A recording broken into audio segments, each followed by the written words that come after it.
Альхамдулиллахи Раббил Аламин. Ассалату вассаляму аля Расулиллахи Мухаммадин ва аля алихи ва асхабихи аджмаин. Ассаляму алейкум ва рахматуллахи ва баракату.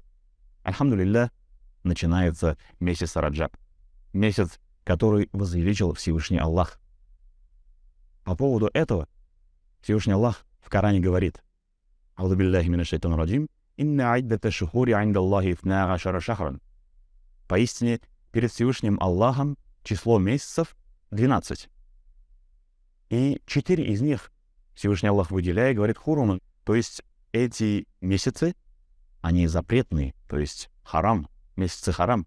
Чем же ознаменовывается вот это значение запретных месяцев? В эти месяцы Всевышний Аллах запрещает какие-то кровопролития, какие-то грехи. То есть строго-настрого в эти месяцы нужно сторониться от этого. В остальные месяцы Всевышний Аллах, конечно, также нам не позволяет совершать какие-то грехи, то есть не приветствует этого. Но строго-настрого именно в эти месяцы Всевышний Аллах их выделяет таким образом. Какие же это месяцы? Зуль-Ка'да, Зуль-Хиджа, Мухаррам. То есть вот эти 3 месяца, они идут поочередно. Но отдельно от этих месяцев стоит еще один месяц харам, месяц запретный, он же месяц Раджаб. И как раз этот месяц Раджаб наступает. Альхамдулиллах, мы дожили до этого времени. И также, выделяя этот месяц, пророк Мухаммад, саллаллаху алейхи вассалям, говорит то, что месяц Раджаб — это Шахруллах, то есть месяц Всевышнего Аллаха. Тот, кто почитает этот месяц как месяц Всевышнего Аллаха, конечно же, Всевышний Аллах также почтит этого человека. Следующий месяц, который идет за месяцем Раджаб, это месяц Шахбан, месяц пророка Мухаммада, саллаллаху алейхи вассалям, Шахру Расуль. И месяц, который следует за месяцем Шахбан, это месяц Рамадан. Месяц моей уммы, говорит пророк Мухаммад, саллаллаху алейхи вассалям, месяц, когда мусульмане достигают довольства Всевышнего Аллаха.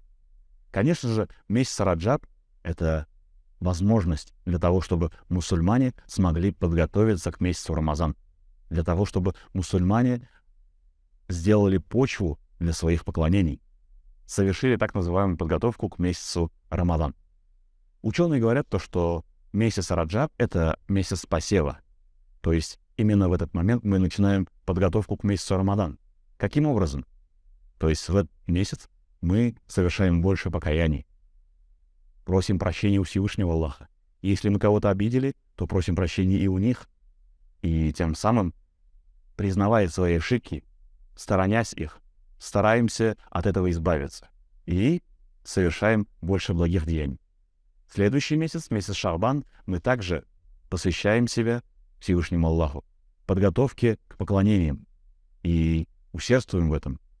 И после этого, конечно же, держать пост, совершать таравих намазы нам будет намного легче, именно в месяц Рамадан. И таким образом, в месяц Рамадан мы уже будем собирать плоды того, что мы делали до этого. Поэтому, конечно же, нам стоит выделить этот месяц, месяц Раджаб, месяц, в котором пророк Мухаммад, саллаллаху алейхи вассалям, совершил миградж, то есть общение со Всевышним Аллахом, в месяц, в который совершили никах папа и мама пророка Мухаммада, саллаллаху алейхи вассалям. Этот месяц — благодатный месяц. И нам следует воспользоваться благами этого месяца. Пусть Всевышний Аллах поможет нам в этом. Раббана атина фид дунья хасанату ва фил ахирати хасанату ва кина азабан нар. Аллаху акбар.